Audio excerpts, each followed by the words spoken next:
FSBO locator tool. Okie dokie, here is our FSBO finder. Here's the software, really simple to use. Just a few fields and we can pull up information. I find the easiest way to do that is by sticking with city and state. The listing ID is a field that you use if you know the listing ID of a property in forsalebyowners.com. I don't bother with that. I just go with city and state. I don't find that zip is really the best way to search, nor is county. But if I take a look, for instance, and I want to pull the listings in Bethlehem, Pennsylvania, I can go for as much information as I want. I can go, 1 to 10 pages. I'm going to include information here, and I will just tell it to go and search, and it will start a search. It will process a bunch of data, and then it will let me save a spreadsheet with all of the information, and I'll show you exactly what that information looks like shortly. So again, I limited this search to 1 page of information. I guess it's about 20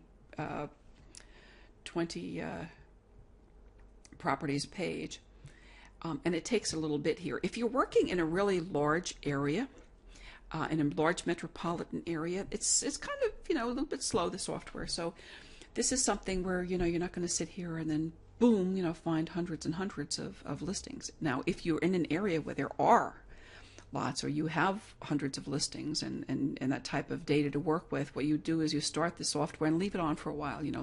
Do something else on your machine. Do something else for a little bit, because it could take 10, 15, 20 minutes depending upon what you have. I've run searches for metropolitan areas, let's say in Ohio or elsewhere, where it may have taken up to half an hour, but then I have a couple of hundred properties, and then of course put some automation into the work for sending out letters and making plans for people to call and connecting with those FSBOs and start driving those FSBOs to their landing pages. So you can see it. The first thing it does is it looks for them, it finds them, then it processes them, it compiles the information, and then we save it. So I will just be a little bit patient here for a second, and I'll be back as soon as this is finished. Okay, here we go. The list is built. The operation is complete. It reminds you, do not forget to save your results. So I'm going to do that right now. I will save it, and it creates a file right on my desktop, and I'm going to go back.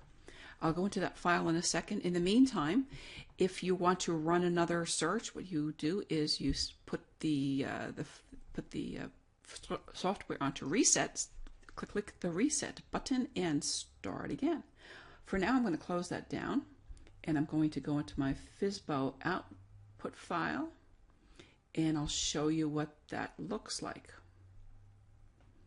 I'm opening that list of 20 FSBOs in Bethlehem, and we'll see what kind of information we have here. Okay, I've got, historic Bethlehem home. I have the landing page and address for the property. Let's see what that looks like.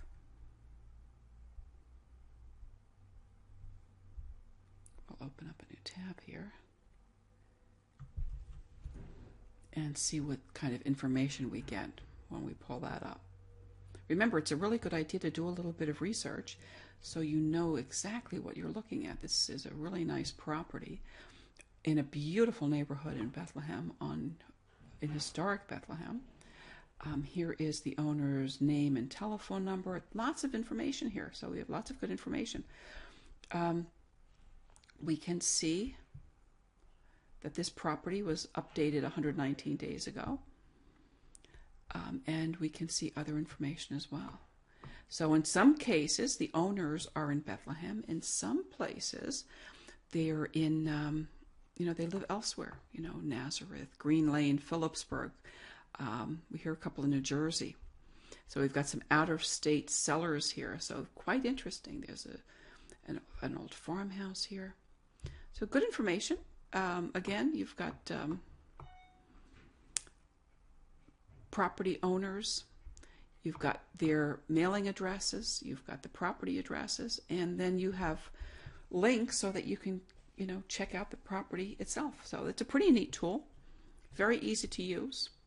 It'll give you a lot of information very, very quickly. You can get to work with that, and nothing to it, no big deal to install it. It runs on Adobe Air.